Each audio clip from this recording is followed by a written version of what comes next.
Friends, இந்த question கொடுத்துருக்காங்க. இந்த factors of 1 minus M cube, அதாவது 1 மைனஸ் எம் கியூபின் காரணிகள் டேஷ் ஆகும்னு கேட்டிருக்காங்க.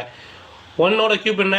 1 தான். அப்போ இந்த இதை எப்படி ஃபார்முலாவில் எழுதலாம்னா, ஏ கியூப் மைனஸ் பி கியூப் ஃபார்முலாவை எப்படி எழுதலாம்? ஏ மைனஸ் பி, இங்கே ஏ மைனஸ் வந்தால் இங்கே மைனஸ் வரும். அப்புறம் என்ன ஆகும்? A square plus AB plus B square. அப்போ ஏக்கு மேலே 1 இருந்ததுன்னா 1 மைனஸ் எம், 1 மைனஸ் எம் இங்கெல்லாம் வந்திருக்கு, இங்கே 1 மைனஸ் எம் வரல, இது கிடையாது ஆன்சர். இங்கே ஒன்று இருக்குது, இங்கே ஒன்று இருக்குது, இதுவும் கிடையாது.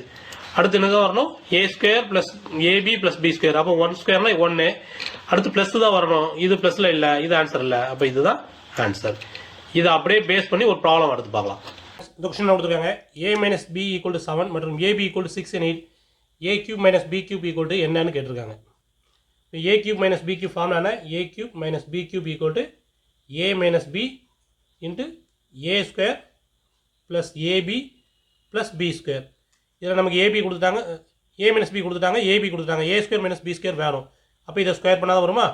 ஏ மைனஸ் பி ஹோல் ஸ்கொயர் பண்ணிங்கன்னா இந்த பக்கம் 7 square. A minus B whole ஸ்கொயர்னா A square minus 2ab plus B square equal to 7 49. இப்போ A square plus B square equal to 49 plus 2ab. AB equal to 6. இப்போ 49 ப்ளஸ் 2 இன்ட்டு 6 6 12, 49 ப்ளஸ் 12 61. இப்போ நமக்கு இது வேணும்னா ஏ மைனஸ் பி ஈக்குவல் டு என்ன? 7 into ப்ராக்கெட்டுக்குள்ளே ஏ square plus B square எத்தனை? 61 plus AB எத்தனை? 6.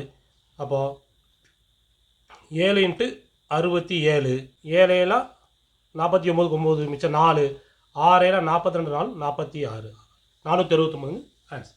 Friends, இந்த கொஸ்டின் கொடுத்துருக்காங்க. முக்கோணம் ஏபிசியில் பக்கங்கள் AB equal to 3 BC equal to 5னா ஏசி என்னன்னு கேட்டிருக்காங்க.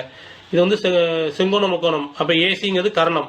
இப்போ கர்ணம் square equal to AC square equal to AB square plus BC square. AB ஒன்று 3, 3 மடங்கு 2, 3 மடங்கு 2, இது 5 மடங்கு 2, 3 9 பிளஸ் 25 கூட்டும்போது நமக்கு என்ன வரும்? 34 வரும். அப்போ AC square equal to 34, a c equal to என்ன வரும்?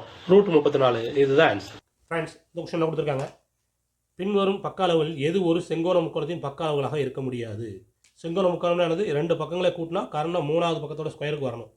2 பக்கங்களோட அளவுகளை வர்க்கப்படுத்தி கூட்டினா 3வது கர்ணம், அதாவது கர்ணத்தோட வர்க்கத்துக்கு ஈக்குவலாக இருக்கணும். அப்படின்னா இதை பூரா ஸ்கொயர் பண்ணிங்கன்னா என்ன வரும்? இதை ஸ்கொயர் பண்ணிங்கன்னா 25 5ன்னு முடியும். 12 ஸ்கொயர் பண்ணிங்கன்னா 4ன்னு முடியும். 3 ஸ்கொயர் பண்ணிங்கன்னா 9 முடியும். இது ரெண்டையும் கூட்டினா இது வர்றதுக்கு வாய்ப்பு இருக்குது. அப்போ இது பக்க அளவுலாம் இருக்கிறதுக்கு வாய்ப்பு இருக்குது. இதில் அதேமாதிரி பார்த்தீங்கன்னா இது 0, 1 ஸ்கொயர் பண்ணிங்கன்னா 1 தான், 9 ஸ்கொயர் பண்ணிங்கன்னா 81ன்னு முடியும். இது ரெண்டையும் கூட்டினா இது வரதுக்கு வாய்ப்பு இருக்குது. அப்போ இதுவும் கிடையாது. இதை பண்ணிங்கன்னா 6 36, 9 9 81க்கு 1, இது 2 4. இதில் எதுவுமே கூட்டுறதுக்கு வழி இல்லை, இருக்கட்டும். இதை பண்ணிங்கன்னா 7 49க்கு 9 முடியும், 5 25ன்னு முடியும், 8 64 முடியும். இது ரெண்டையும் கூட்டிங்கன்னா இது வருது. அப்போ இதுவும் செங்கோண முக்கோணம் அமைக்க வாய்ப்பு இருக்குது. அமைக்க வாய்ப்பு இல்லாதான்னு கேட்டிருக்காங்க.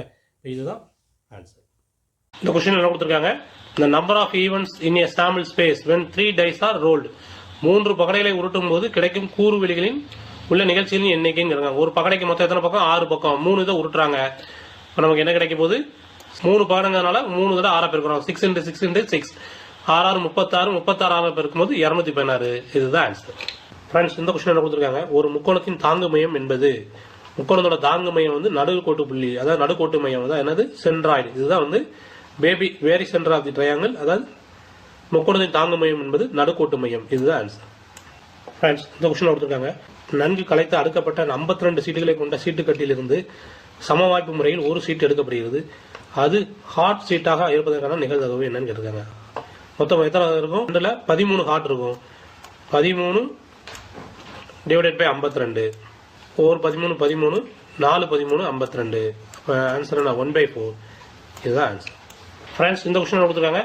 Express 1828 centimetre in metres using டெசிபல்ஸ்னு கேட்டிருக்காங்க. தசம எண்களை பயன்படுத்தி 1828 சென்டிமீட்டரை மீட்டரில் எழுதுக. ஒரு மீட்டர் வந்து 100 சென்டிமீட்டர். அப்போ இது 100ஆல் வகுத்துட்டீங்கன்னா என்ன வரும்? 18.28 மீட்டர். இதுதான் ஆன்சர்.